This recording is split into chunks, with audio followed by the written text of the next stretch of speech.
Right away. Sorry. Taxi?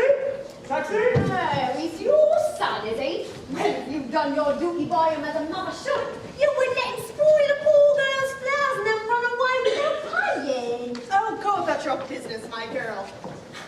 2 bundles of violets. Taxi!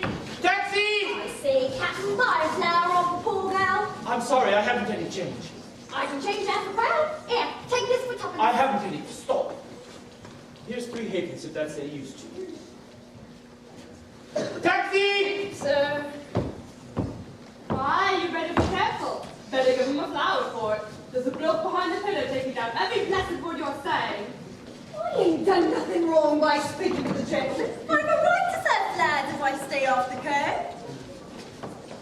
I'm a respectable girl. So help me, I never spoke to him except to ask him to buy a flower off me. What's the row? What's all the blooming noise? Hey now, there's a taxi. He's taking her down. Oh, sir, don't let him charge me. You don't know what it means to me. They'll take away my character and drive me on the streets for speaking to gentlemen.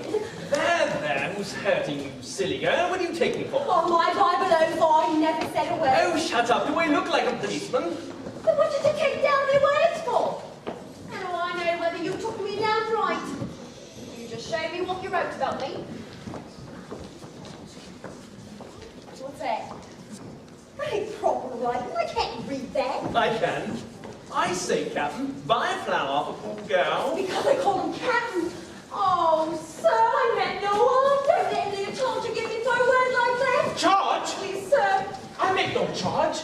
Really, sir, if you are a detective, you need not begin protecting me against molestation by young women until I ask you. Anybody can see the girl meant no harm. Why now? He's a gentleman. He's bench. And how are all your people down at Selsey? Don't you more papers come from Selsey? Never mind, they did.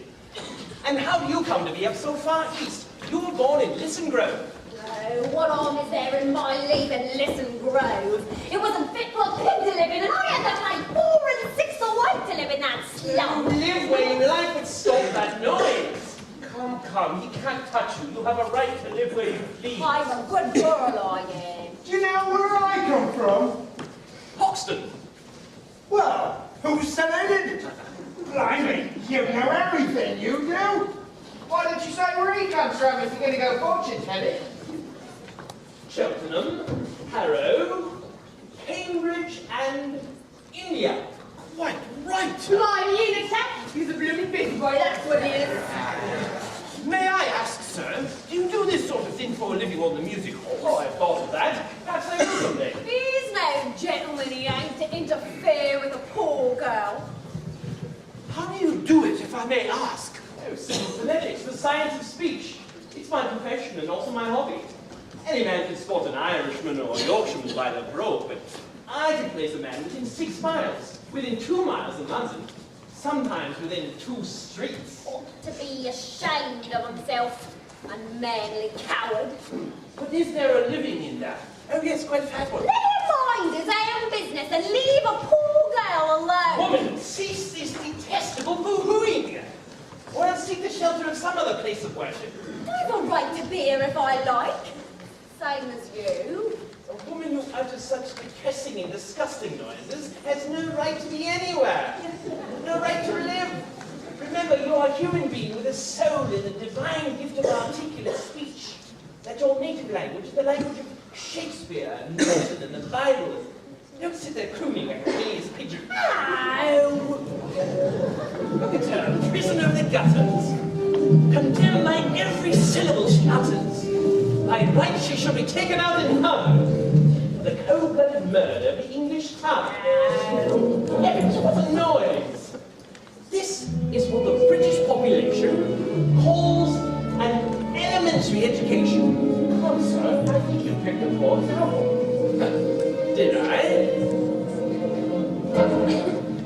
and down in Soho Square, dropping H's everywhere, speaking English any way they like. You, sir, did you go to school? What do you take me for, a fool? No one taught him take instead of time. He's a Yorkshireman, or worse, hear a Cornishman at best. I'd rather hear a choir singing flat. Chicken scamping in a bar, just like this one. Garn! I ask you, sir, what sort of word is that? It's ow, garn, they keep her in her place. Not a wretched clothes and dirty face. Why can't the English teach their children how to speak? This verbal class distinction by now should be empty. You spoke to she and sir instead of the way you do. Why would we be selling flowers? I beg your pardon, an Englishman's way of speaking absolutely classifies him. The moment he talks, he makes some other Englishmen despise him. One common language I'm afraid we'll never get. Oh, why can't the English learn to set a good example to people whose English is painful to your ears? And the Scottish and the Irish leave you close to tears. There even are places where English completely disappears. Why, in America, they haven't used it for years. Why can't the English teach their children how to speak? Norwegians learn Norwegian, the Greeks are taught their Greek. In France, every Frenchman knows his language from A to Z. The French don't really care what they do, actually, as long as they pronounce it properly. Maybe instead of radiant, the speed of summer lightning, the Hebrews learn it backwards, which is absolutely frightening. Use proper English, you're regarded as a freak. Why can't the English learn to speak?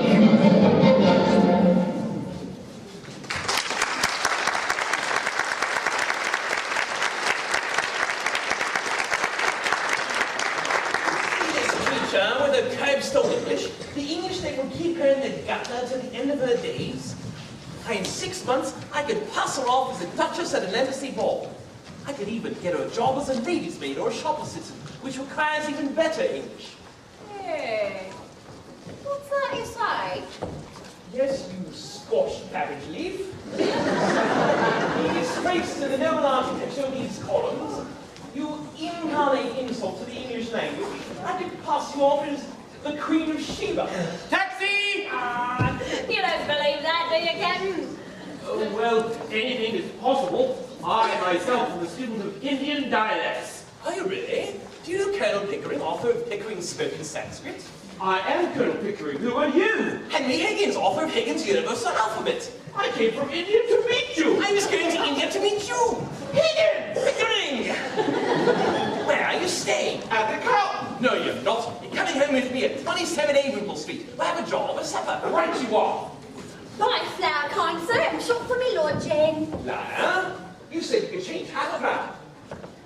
You ought to be stuffed with nails, you ought. There, take the whole bloomin' basket for 6 pence. Ah, the church, reminder. Indian dialects have always fascinated me. I've reckoned over 50 of them. Have you now? Do you know there are over 200? By George, as well in London.